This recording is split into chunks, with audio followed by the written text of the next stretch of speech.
All right, just waiting for everybody to kind of filter in. So we'll begin the program in just one moment.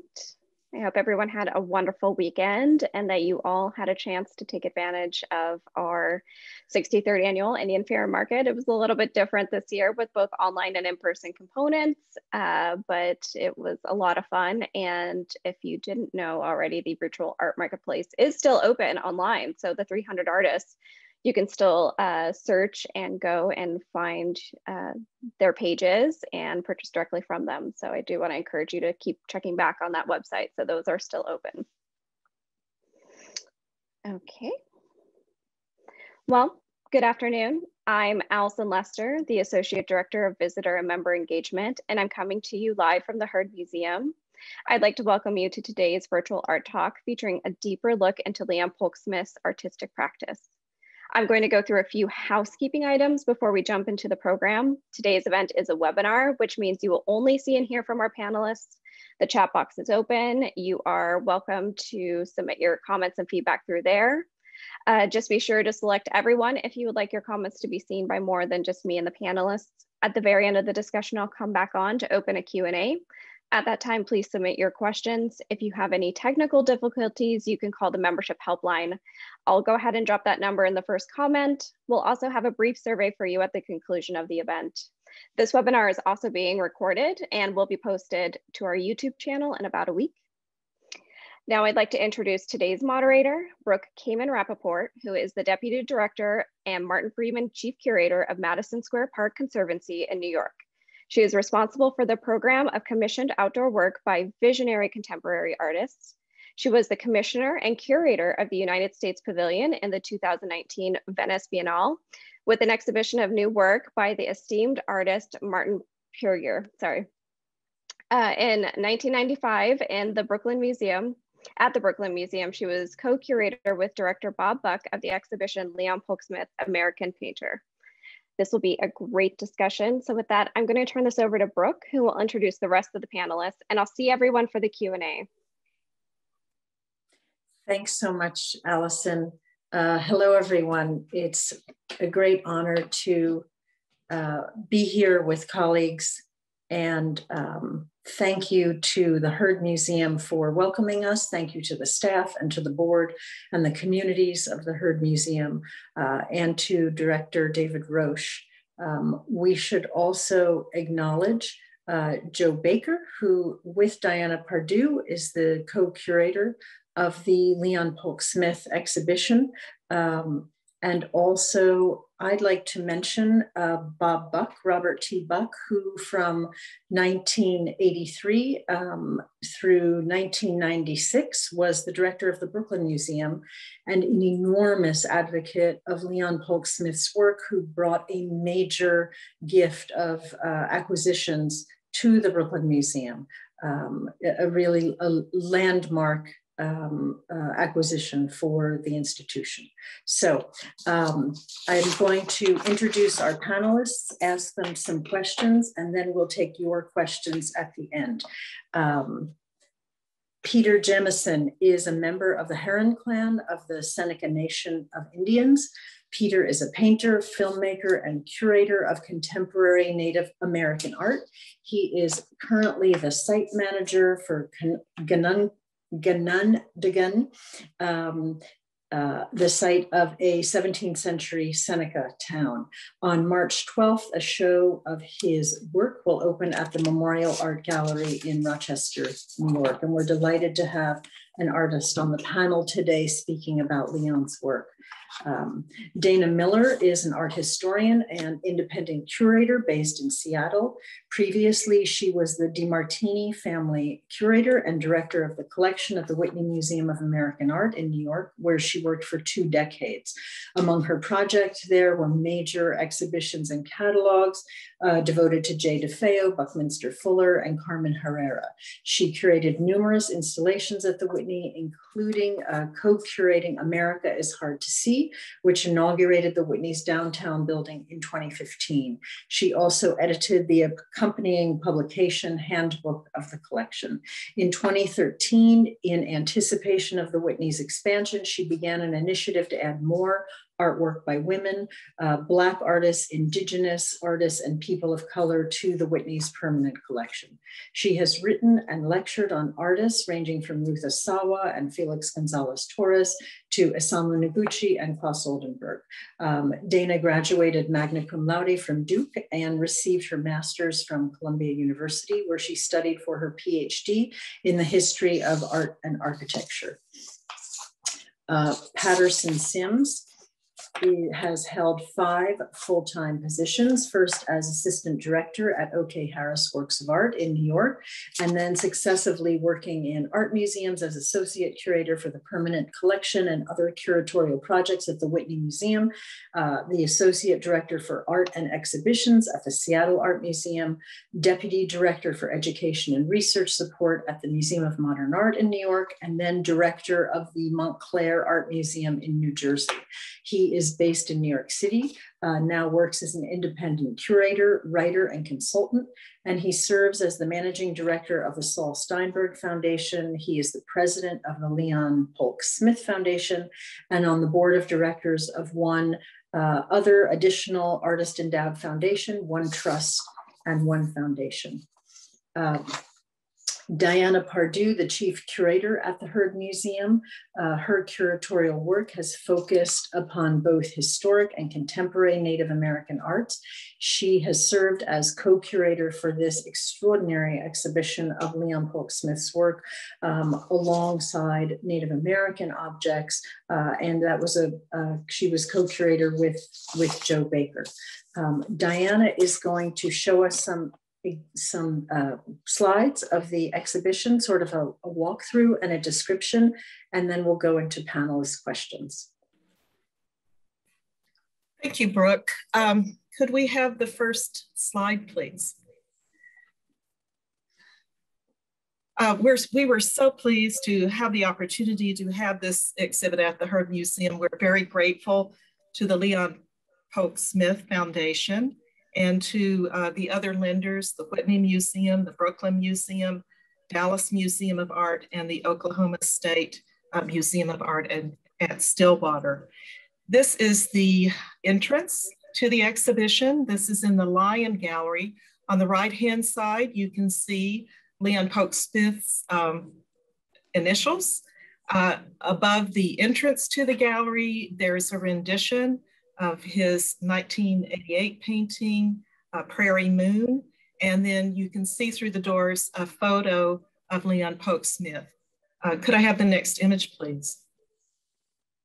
As we enter the gallery, you see this explosion of color, very different from the way that we entered. And the works are amazing, the scale, the color.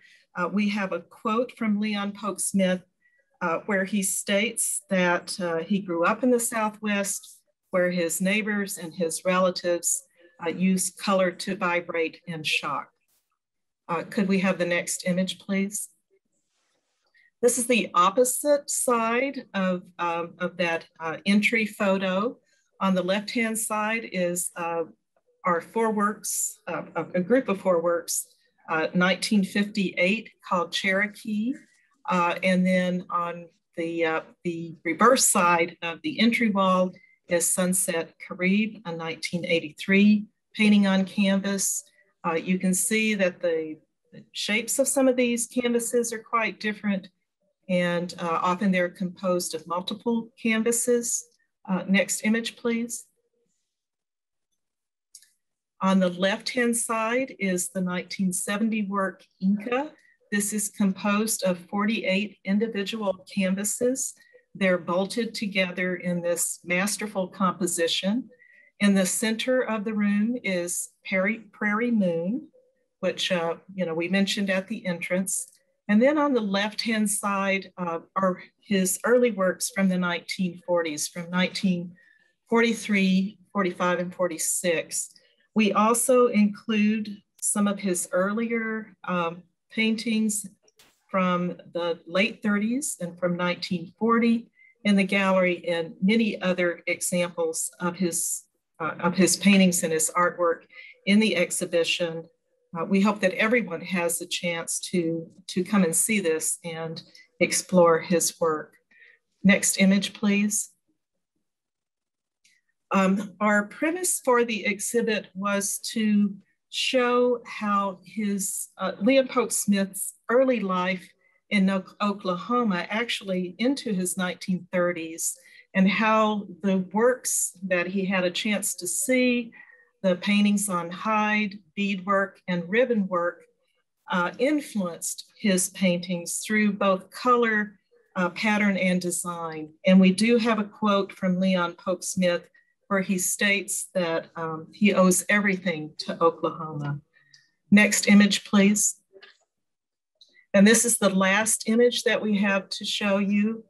There's ribbon work hanging on the wall on the left-hand side, and in select examples on the labels, we have included a photograph of one of Leon Polk Smith's paintings that either has a similarity in terms of color or in terms of design, or perhaps both. And we include those just to give our visitors an idea of how these different items became represented, not in a direct way, but in a general way in his works throughout his career. Thank you so much for this opportunity to show examples from the exhibit. We do hope that everyone has a chance to come to see it. Thanks so much, Diana. It's a wonderful overview of the exhibition. So Leon Polk Smith was born in 1906, and he was raised on farms and ranches among a population of Choctaw and Chickasaw American Indians in what was then called Indian Territory. The state of Oklahoma achieved statehood, realized statehood in 1907. Leon came to New York City in 1936, and he studied at Columbia Teachers College. And that same year, he discovered work of European modernists, Arp and Brancusi and Mondrian. Their works were on view at the Gallatin Collection at New York University. But he began his career depicting subjects inspired by life in Oklahoma and New York, and he's often been associated with modernism. But I think an exhibition like this points the way for a rediscovery of the sources and influences and inspirations in Leon's work as the field continues to update and revise aspects of his practice. So let's start with our panelists. Should we put the panelists on the screen?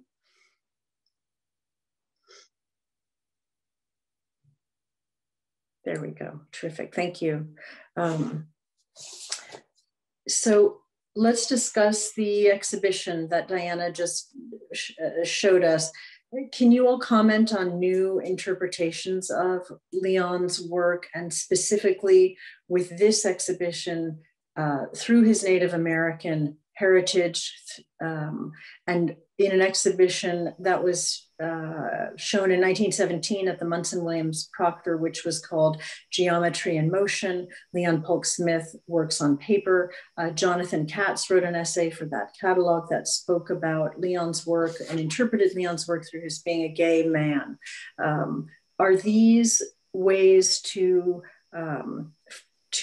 bring a new understanding of hard-edged geometric abstraction as a vehicle for conveying personal meaning, identity, codes of sexuality? Who would like to start?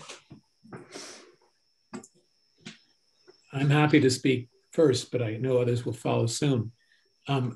It's been really wonderful watching the variety of interpretations of Leon's work. During most of his lifetime, it was seen in a very formal way. It was seen in relation to geometric principles, and it wasn't as if the content was anything but what you could see in front of you.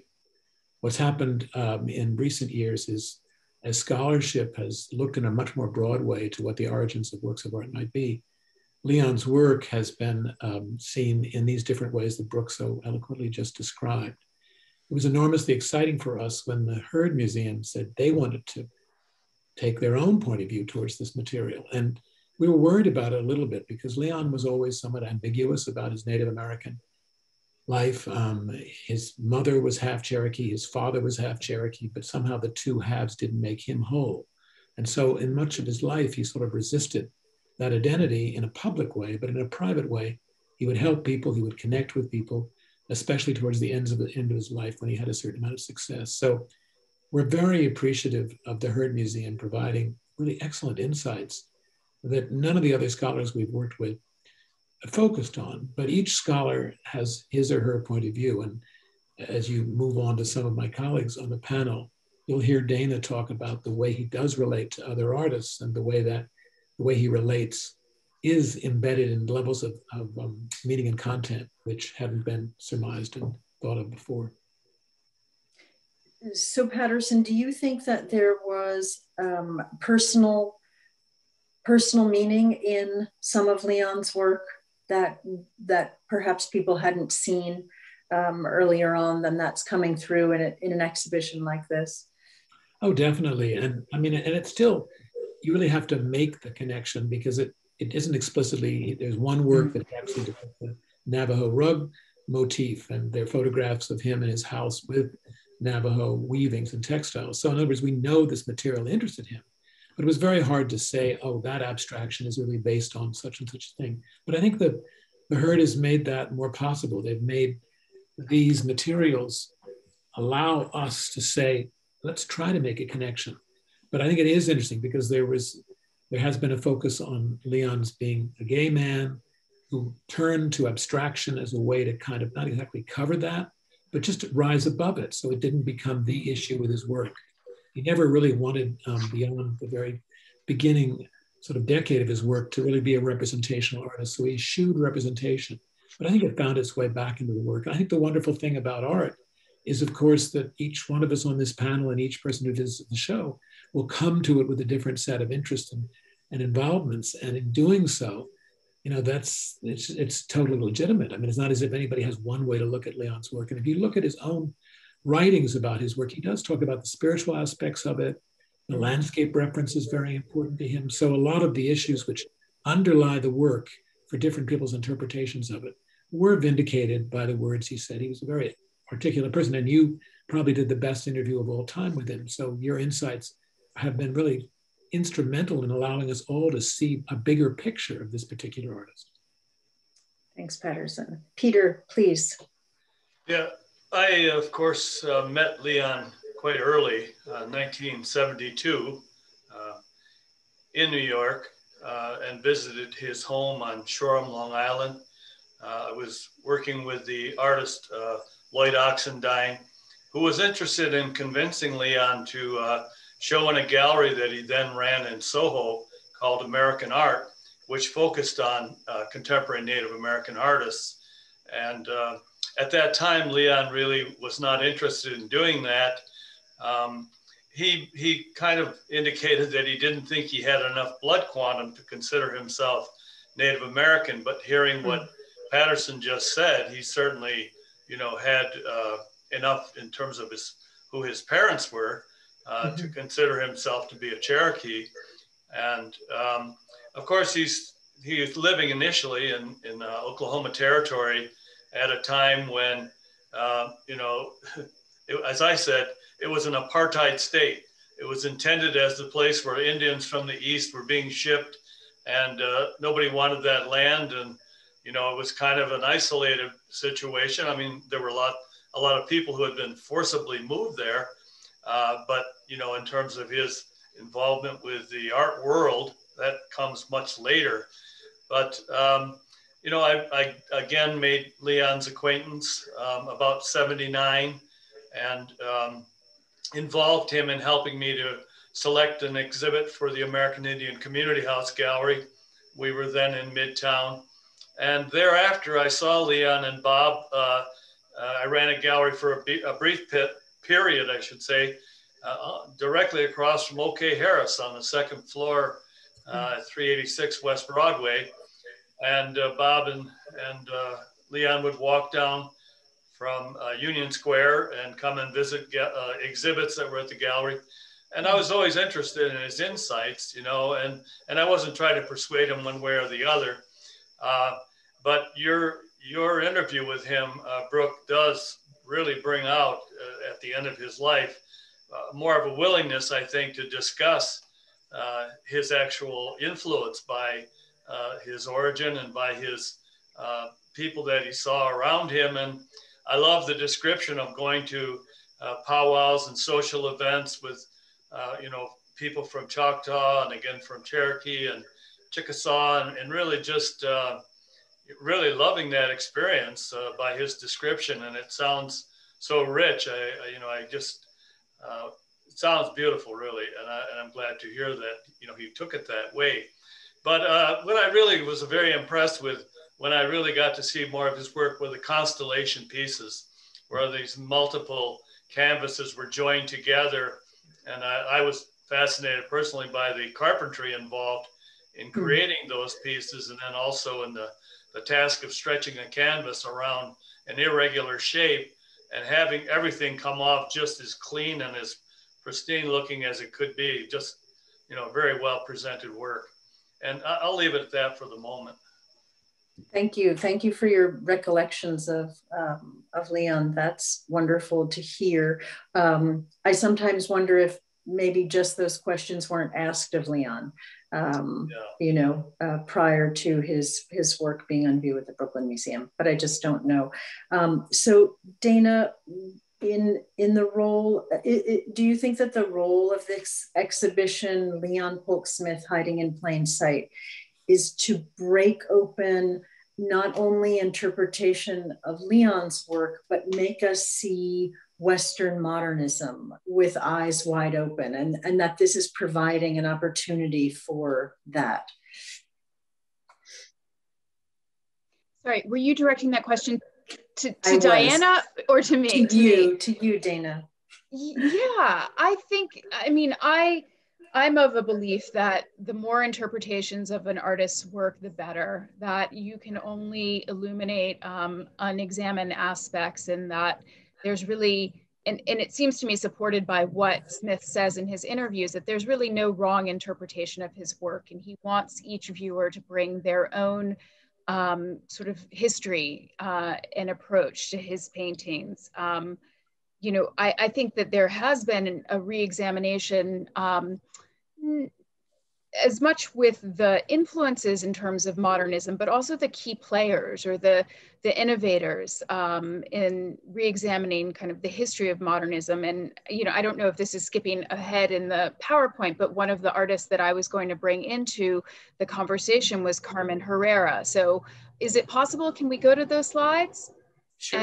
And so Carmen Herrera was a good friend of Leon Polk Smith's, and she lived in the building next door to him on 19th Street for many years in the 1960s. And Herrera, and I had done an exhibition of her work at the Whitney Museum. I think we need to flip forward. We need to skip ahead a little bit more. Yeah. Keep going. Okay, next one. There we go. So she had immigrated from Cuba in 1939 and married an American, came to New York. And though she had found success as an artist in Havana and later after World War II in Paris, she couldn't get any gallery representation or critical attention in New York in the 1950s and for decades afterwards. In fact, she didn't sell her first painting until she was 89 years old. And as a female painter, as an immigrant, as a Cuban woman in the midst of the Cold War, I think she was, you know, as much of an outsider as you could imagine. And like Smith, she was swimming against the tide, the prevailing tide of abstract expressionism in the 1950s. And I think the two of them saw in each other an artist who was kind of bucking the conventions of the time, but also who refused to make their layers of otherness the primary content or the explicit content of their work. And I think it's really interesting to start looking at people like Carmen Herrera and Leon Polk Smith, who maybe have not gotten the attention that someone like Ellsworth Kelly has gotten in the sort of the canon of modernism. But anyway, just to look at these two paintings together, this is before they had actually met each other. So you can find, I think, certain formal similarities that resonated with one another and why they were so simpatico when they met. And then maybe we can go to the next slide really quickly. So with Carmen Herrera, I think the interesting thing to look at is that she had a background in architecture. So she was, you know, with her largest series of paintings, the Blanco y Verdes, the one you see on the right, she was making these two-dimensional images on the canvas that were originating in a three-dimensional concept. So on the left, you see a wooden structure she made from the same composition. And I think that these paintings correspond to Smith's and that they are exploring notions of three-dimension or multi-dimensions on a two-dimensional plane, and that both of them were looking at that as kind of a source of inquiry. So going beyond Mondrian to think about sort of the contemporary context of science, of physics, bringing all of those other aspects in that weren't necessarily simply kind of, you know, abstract expressionism begat minimalism, you know, one sort of linear history of art. And then I'll just show you one more slide. So this is an exhibition installation shot that I thought was really interesting. If you can go to the next slide, please. Just thinking about the one that Diana just showed us, that these were both artists interested in, as they said it, eliminating the extraneous, getting rid of texture, getting rid of detail. And for Herrera, because she had trained as an architect, she credited the study of architecture with teaching her how to think abstractly. And I think what's interesting in the context of this exhibition is how did Smith start to think so abstractly? And if you look at his words, and in particular, Brooke, your interview, he credits his upbringing and Indian art with teaching him how to think abstractly. So I think to think about modernism and abstraction as having origins beyond just the typical ones. So I even pulled out a quote, Brooke, from your interview where he said, "I think I was very much influenced by Indian art, the simplicity of it and the directness of it, not putting in anything that wasn't needed. In the Indians' philosophy, thinking and way of talking or telling stories, so much detail was left out, so much was abstract." So I think that that adds a whole interesting element of kind of thinking about modernism outside of the Eurocentric lineage. Right, yeah, it's a great and complex response, Dana. Thank you. And it actually, I'm so interested in the kinship with Carmen Herrera, and it brings me to want to ask Diana. You talked about Dana. You address the abstract character quality, meaning in the American Indian works that Leon would have seen and known in his youth. So Diana, by showing these examples of 19th and early 20th century works of art from Oklahoma Territory in your exhibition, including beadwork and hide painting and ribbon applique, along with Leon's paintings, do you think that the viewer can have a deeper understanding of the artist's sources and how significantly American Indian work, inspired his practice? Yes, I think if we could move back to one of the gallery images. This, of course, was our primary concept, but the fact that as we started to try to see associations that we could share with our visitors, and of course realizing that they were not direct, associations, but more generalized. We were spreading these out on a table, and we were just seeing more and more associations with color and pattern And in including those in the labels, we were hoping that our visitors would then go, and these are in two separate galleries, that then our visitors would go back into the main gallery and start to see some of those associations for themselves. Right, yeah. There's so many visual parallels and interactions. It's really, really exciting. So I wanted to add a comment if I could. Please. You know, these designs that we're looking at here, even in this current slide, it always absolutely fascinates me when you stop to think the woman who is creating this piece did not lay out a drawing, did not have, you know, graph paper, then lay out the beadwork pattern, then start creating the pattern, you know, with beads. It came straight from her head, and she did it, you know, a la prima, right there on the spot. And Leon talked about that too, that he seldom created a drawing preceding the painting. He pretty much created the painting, you know, and went right to the canvas, in other words, or went right to the whole idea.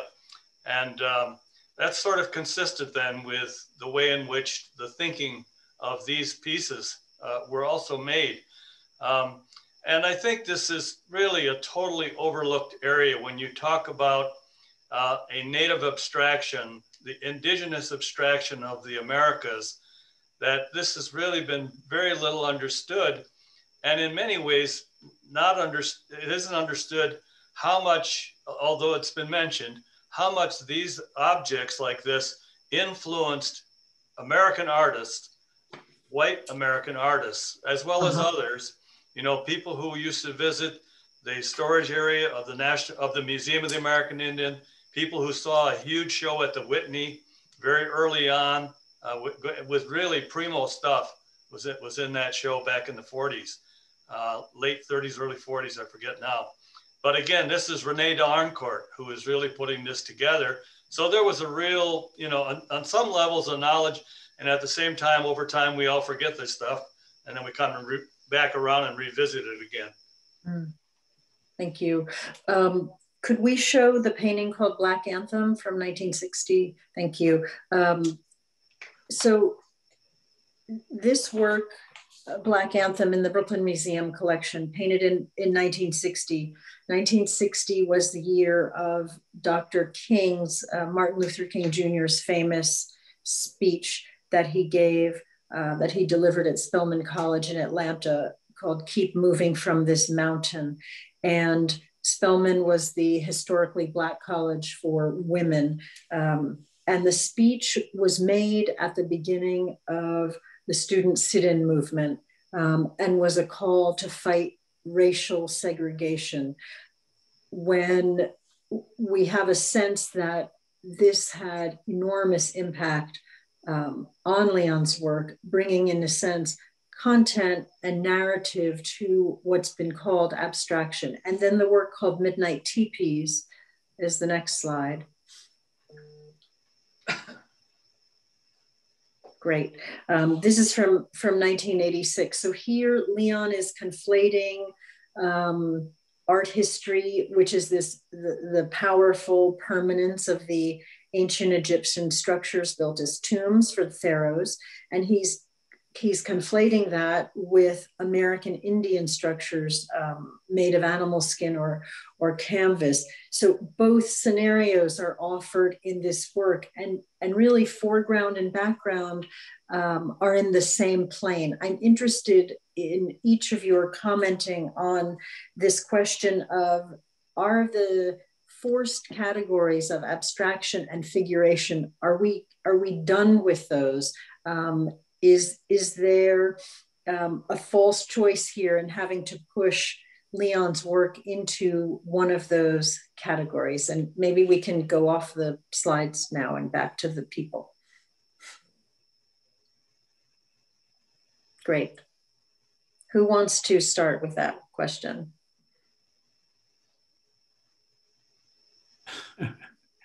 I'm happy to start, but others will quickly take over. I mean, I think so many different things have been said already, and it's been such a a revelation for me, and it's so exciting when you work with an artist, as I have with this artist for several decades, and you just realize other people get it as well. People really find this work incredibly engaging, and in a certain sense, one knew from one's own personal loyalty and the commitment of time that you put into something that it means something to you, but it's so great that it means something to other people. I also want to do a little mini shout out for his life partner, Robert Jameson, because Bob was very responsible for a lot of the practical aspects of Leon's life and the practical aspects of making these paintings, which has been pointed out. They're very complicated. And Leon was a complicated guy. And so a number of the abstract paintings have multiple ways of actually installing them. So when you look at the back of the work, it gives you 3 or 4 different possible ways to install it. We end up using the photograph that Leon approved when he had his work taken, because we think that's probably the closest to what he wanted. But in fact, he, from the very structure of his work, saw multiple meaning as intrinsic to his activity, and who really was picking up from landscape, from Native American sources, from his own sexual identity, et cetera. All these things were playing a role in his work, which is why it has this really appealing complexity to it. And yet at the same time, it's just really breathtakingly beautiful in a way, because his sense of color is so lively. The other thing I will quickly say before I end is that he made many, many drawings. But as Peter points out, it wasn't as if there was a direct relationship between every painting and a drawing, though in point of fact, if one looks deeply enough, you can find a drawing that relates to that painting.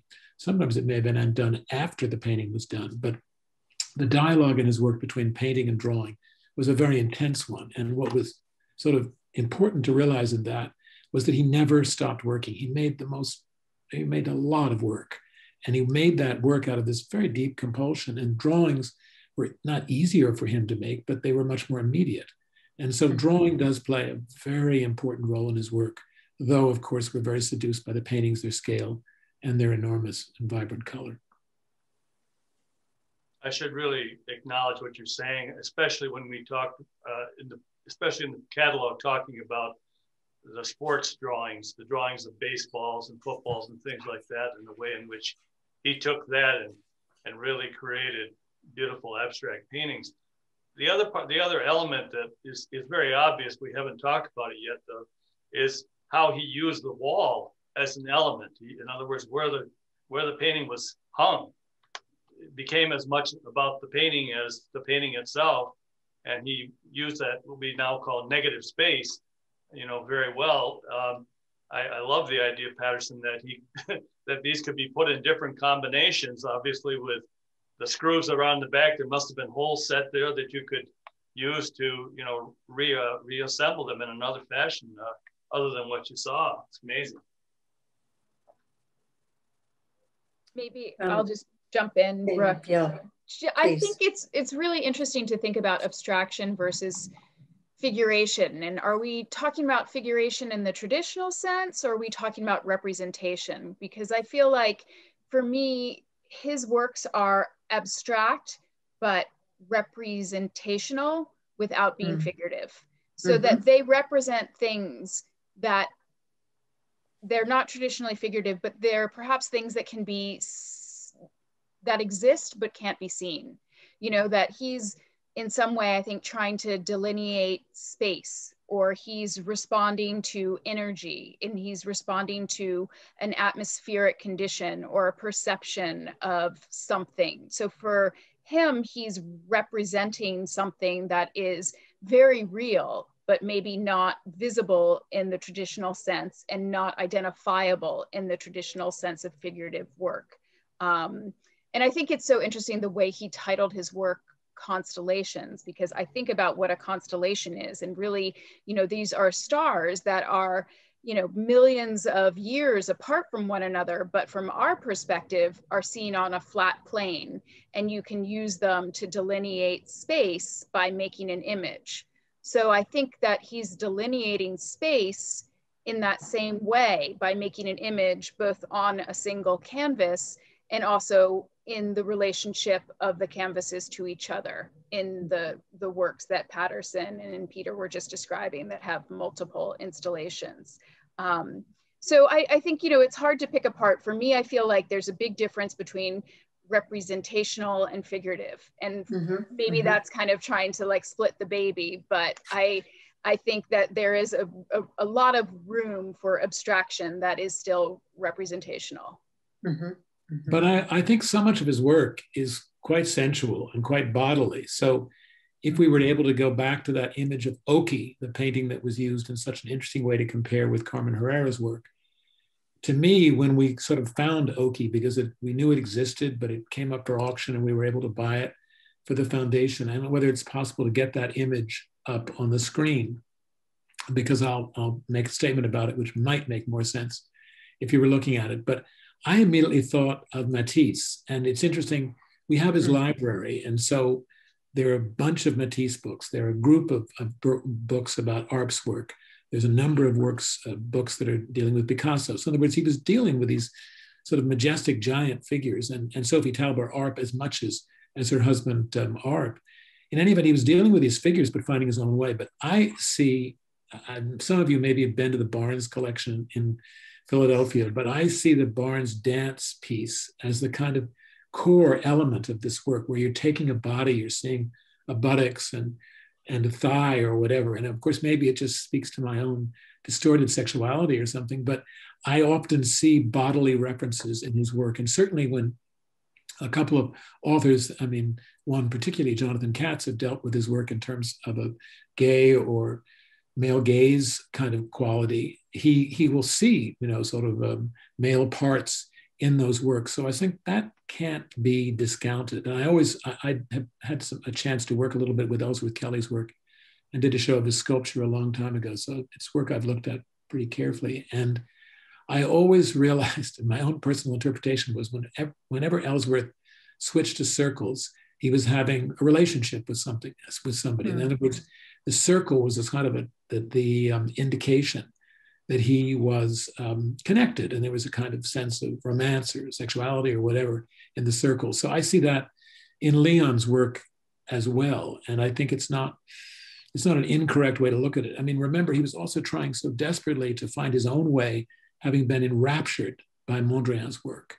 And the best way to escape Mondrian is to make a circle, you know, to make a curve, because that's not going to be allowed by Mondrian and Mondrian's aesthetics. So he was interesting because he obviously fell in love with Mondrian and then realized in order to go forward, he was going to have to forget Mondrian and find his own way. Thanks, Patterson. I wanted, if we could show Peter's painting, please, in the slide. And I want to ask you, Peter, that, you know, your work draws inspiration from the natural world. And you talked about when you were a younger artist, knowing Leon and knowing Bob. Did you look to Leon's work at all? Did you think about that work and his reverence for nature and for the artist's surroundings, if they were rural, if they were urban, the geometry of architecture, the street grid in New York City? Can you discuss that?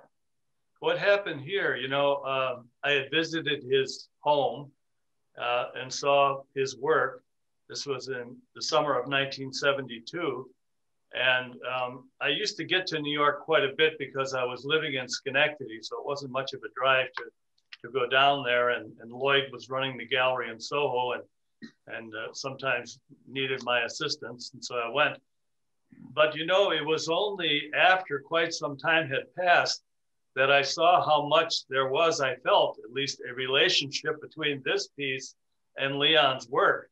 And I can't believe that I, at the time, didn't see it as almost a direct borrow, but I didn't. I just created this piece. And then later, in retrospect, saw, wow, you know, this has got a lot of relationship to what Leon was producing, I think.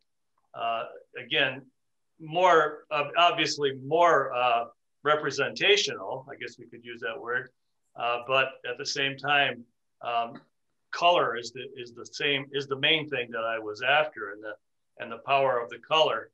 And that's what I would take away from Leon, is that direct, powerful color in his composition. And there's that one that really knocks me out here. I think it's based kind of on a football. And at any rate, so the orange and green one, I believe it is, it's just a beautiful, huge canvas. It looks like that is so completely just an abstract form. But it has so much of a dimension to it when you just see it as it's actually flat. But anyway, that's about as much as I can say for sure, Brooke. Okay, thank you. 1974 is the date of this picture, and yes, you knew Leon then? About 2 years before that, was when I first met him, and saw him on and off during that time period, and then reacquainted myself with him in 1979, up through maybe around 82-ish.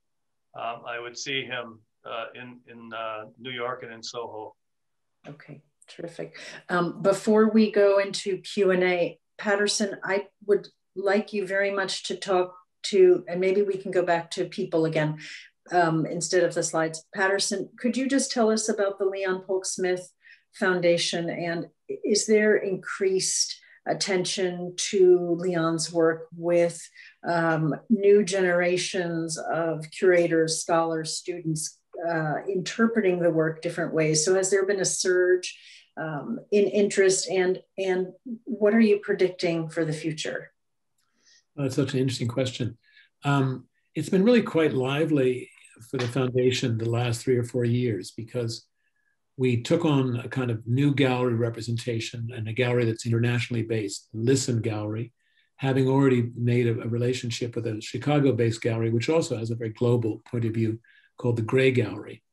For many years, Leon's work was associated from 82 on with a wonderful dealer, a legendary dealer, named Joan Washburn, and she's still an incredible dynamo as she is engaged in being in her early 90s. But it was good to get this gallery that had a London base, that had a Shanghai office, that for a while had a Madrid place, because suddenly the work internationalized in a way. And so there were people who were Southeast Asian who were buying the work, and there were people from South America who were buying the work. And it had been pretty much a sort of New York focused, with things happening in Europe, mostly in Germany and Switzerland. And so this was kind of the legacy of Leon's work. But in the last few years, it's been fascinating, because Leon, being shown by Listen, has just apparently assumed a kind of a different identity in the eyes of collectors and in curators. And so this show at the Herd, which is such a wonderful, wonderful development for the museum, for the foundation, to have museums like the Herd be interested. This summer, there's a Vancouver Contemporary Art Gallery, which is a small contemporary museum in Vancouver, BC. They're doing a show. Then that show may travel to Palm Springs. Then next fall, a brilliant art historian, Lynn Zelavansky, who used to work at MoMA, you worked at LA County, then she ran the Carnegie in Pittsburgh. She's curating an exhibition. She's looking at it really impressively. I've spent a lot of time with her, and she's going to bring another sort of layer of sort of modernist art historian taking a look at this work. So it has been very exciting that way. I mean, I also think in a very simple sense, with the death of Ellsworth Kelly, it just opened a door in a way, because Ellsworth was such an incredibly charismatic, charming, terrific person. And those aren't necessarily the ways people would describe Leon.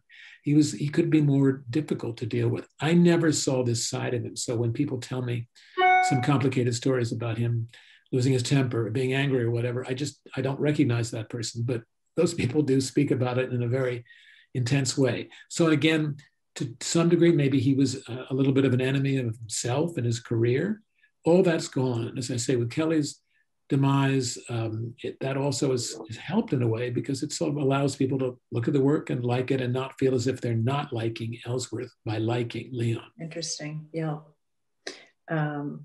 Thank you. Well, we're looking forward to more and more interesting exhibitions and projects. It's a wonderful way. Well, Bob Buck started it. Yeah, and that's the other person one needs to acclaim, because his support as the chairman of the foundation, his leadership as the chair, really made a huge difference. I only wish he was around to see the Herd show.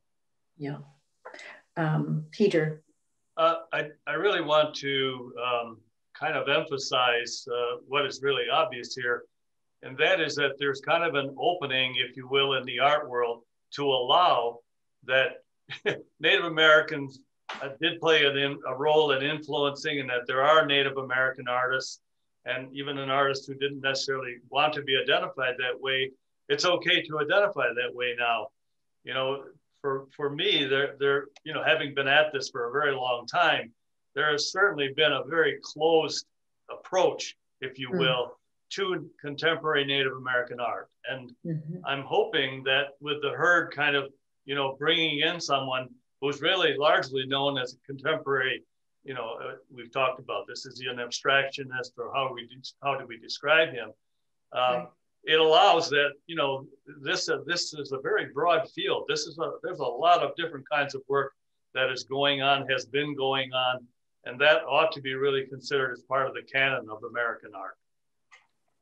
Thank you. Yes, I really appreciate your stating that. That's so important right now, and the field is transforming and changing with new perspectives.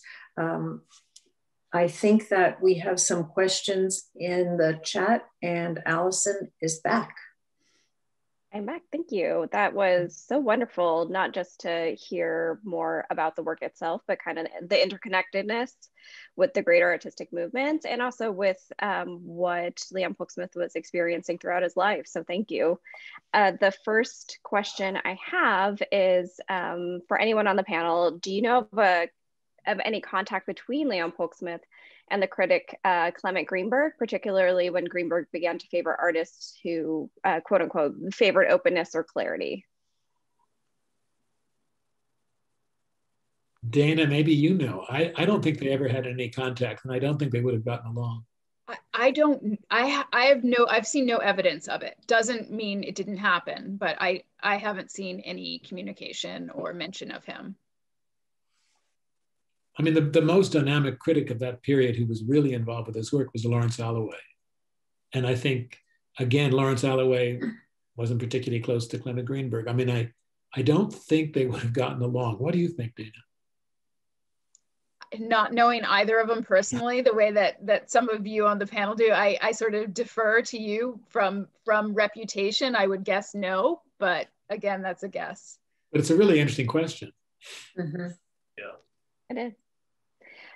Building kind of off the last statement and looking at the exhibition of Leon Polk Smith's work, Brooke, since it's been about 25 years since the Brooklyn Museum retrospective closed, can you comment a little bit about the experience on working in that exhibition? When Peter was speaking about Leon's placement of works on the void of a white wall, that certainly brought me back to installing in the galleries of the Brooklyn Museum, and how Leon, in the best way, took over the installation and which works were next to each other, because he considered that all part of the work. And he loved to, what he called sky certain pictures. Some things were way above, hung way above a viewer's eye level.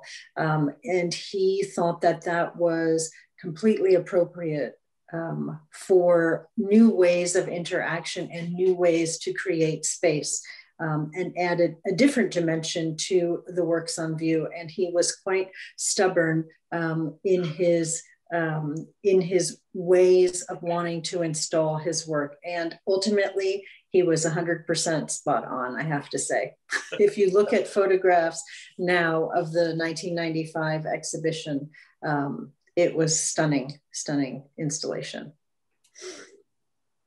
I think it's also a great segue into our next question, because I know in our exhibition that we have on view now, there are works that are hung at his requested height. And so with that, does the foundation believe it has a moral obligation to the artist to continue his legacy and his wishes? And if so, how?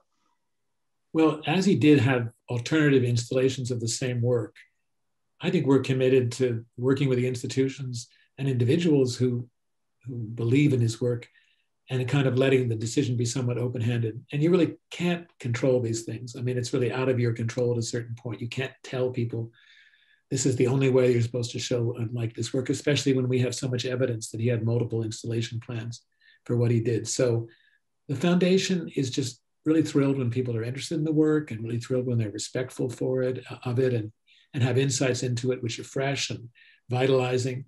And so I think we're a little more passive than I work with some other foundations that are much more rigid. Every word that is written about that artist must be reviewed by the foundation, but that's not been the point of view that we've taken.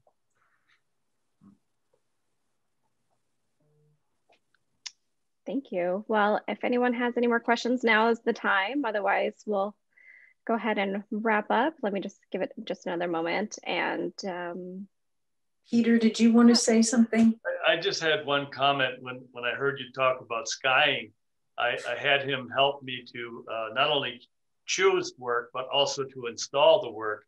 That one I did in 1979, it was kind of a survey of artists working in the Northeast. And he saw one piece, and there was sort of a flat area, a kind of almost like a seating area in this gallery.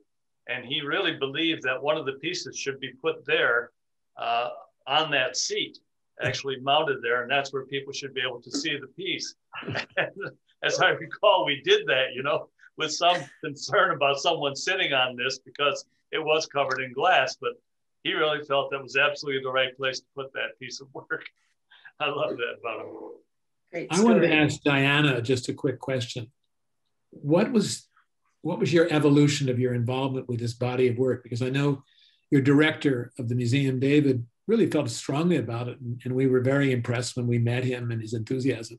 But how did you feel, and how has your feelings about this body of work evolved in the process of working on this project? You know, being someone who's very interested in history, I was so fascinated by Brooke's interview and the other interviews, and also, you know, having the opportunity when I did that little essay for the book to find the wonderful newspaper articles when he was living for that short period when he had the scholarship and was in Santa Fe. But for me, the most exciting thing after seeing a lot of the works, photos of them, to actually see them in person, the size and the scale, and as Peter was mentioning, the amazing technical ability for the canvases to be shaped so carefully and so different. It was just wonderful. And to see the range of his work too, because he had such a long career. From I think the earliest piece we have in the exhibit is 1935, and the very latest one is the year that he passed away. To see the range of his work was just wonderful. The show is amazing. I so appreciated having an opportunity to work on it, and to work with Joe Baker and with David as well as the exhibit developed. Loved it, love it still. Well, I think that is it for today's panel. Thank you so much. You were all so wonderful, and I just really enjoyed hearing from each and every one of you, and I know our audience did as well. And for anyone who has not had a chance to come see the exhibition, I highly encourage you to do so. We got a glimpse of what it looks like in the exhibition space, but nothing will replace that in-person aspect, especially with those multiple canvases, and you can kind of see where they join together and the mastery of even how those canvases are stretched and just like meticulously put together. So it's really quite striking. And so yeah, I encourage everyone to come down. We're open. We even have members only hours still on the weekend. So that's a great time to come in, and you'll probably be the only ones in the gallery, and it's a good time. So thank you again to everybody. Really appreciate you joining us today. And thank you for everybody in the audience. Thank you. Thank you. Bye, everyone. Bye. Thanks. Bye-bye.